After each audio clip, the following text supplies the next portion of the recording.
দর্শক, ভারত পাকিস্তান পরিস্থিতি নিয়ে আলোচনার জন্য আমাদের সাথে এই মুহূর্তে যোগ দেবেন আন্তর্জাতিক বিশ্লেষক, ঢাকা বিশ্ববিদ্যালয়ের শান্তি এবং সংঘর্ষ বিভাগের অধ্যাপক ডক্টর মোহাম্মদ রফিকুল ইসলাম। অধ্যাপক রফিক, আপনাকে স্বাগত। সময় যত গড়াচ্ছে ভারত পাকিস্তানের উত্তেজনা ততই বাড়ছে। সর্বাত্মক যুদ্ধ এড়ানোর কোনো পথ আছে কিনা, কি মনে করছেন আপনি?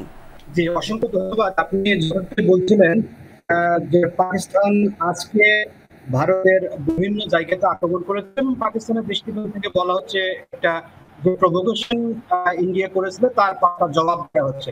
তো আমরা প্রথমত মনে করেছিলাম যে শুক্রবারে যে আক্রমণটি হয়েছিল সেটা হয়তো থেমে যাবে, কিন্তু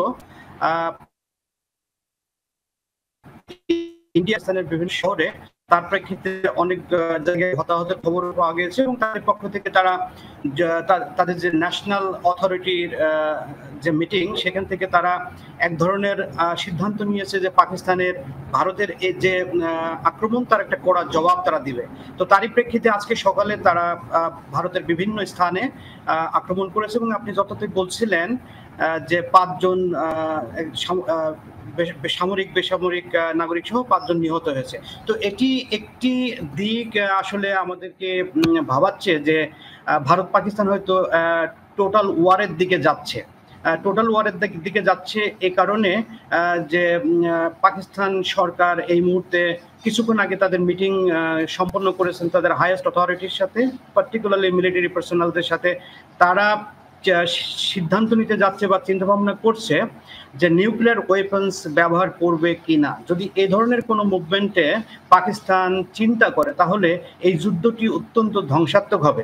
কারণ আমরা জানি যে নিউক্লিয়ার ওয়েপন্স সংখ্যক নিউক্লিয়ার ওয়ারহেড কিন্তু তাদের আছে, কিন্তু নিউক্লিয়ার ওয়েপন্স ইউজের ক্ষেত্রে দুটি দেশের কিন্তু ভিন্ন ভিন্ন সিদ্ধান্ত আছে। ভারত বেসিক্যালি চিন্তা করে যে তারা যদি প্রথম আক্রান্ত হয় তাহলে তারা নিউক্লিয়ার ওয়েপন্স ব্যবহার করবে, কিন্তু পাকিস্তান একটা তাদের যে ব্যবহারের নীতিমালা, তারা তাদের 4টি দৃষ্টিকোণ থেকে তারা চিন্তা করে যে তাদের সরকার যদি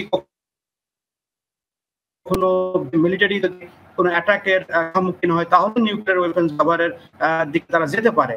তো আমরা সেই জায়গাটাতে আমাদের ভয় যে যদি পাকিস্তান নিউক্লিয়ার ওয়েপন্স ব্যবহারের চিন্তা ভাবনা করে বা করে থাকে তাহলে এই পুরো সাউথ এশিয়াতে সংঘাতটা একটা কমপ্লেক্স ওয়েতে ধারণ করবে এবং আমরা পুরো সাউথ এশিয়া কিন্তু অ্যাট স্টেক, অর্থাৎ বিপদের সম্মুখীন হব।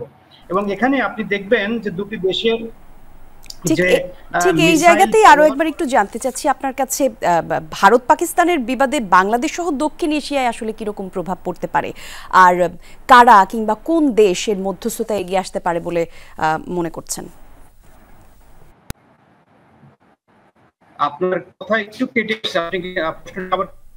জি, জানতে চাচ্ছিলাম এই যুদ্ধে দক্ষিণ এশিয়ায় কেমন প্রভাব পড়তে পারে ভারত এবং পাকিস্তানের এই বিবাদে, আর সমঝোতার কথা যদি আসি, কোন দেশ কিরকম ভাবে আসলে এই বিষয়টি নিয়ে আলোচনায় যেতে পারে, সমঝোতার আলাপ করতে পারে, সে বিষয়ে কোনো ধারণা যদি থাকে। জি, থ্যাংক ইউ। বাংলাদেশ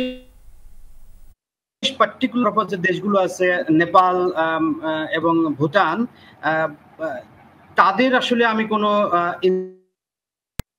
সিকিউরিটি অনেক সম্ভাবনা আছে, কারণ আমাদের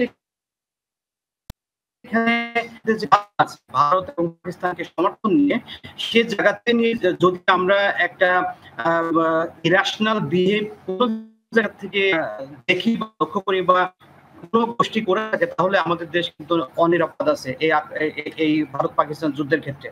অন্যদিকে আপনি দেখেন পররাষ্ট্রমন্ত্রী কিন্তু ভারত এবং পাকিস্তানকে ন্যাশনাল বিহেভিয়ার। আপনাকে ধন্যবাদ আমাদের সঙ্গে যুক্ত হওয়ার জন্য, আপনার গুরুত্ব মতামত দেওয়ার জন্য।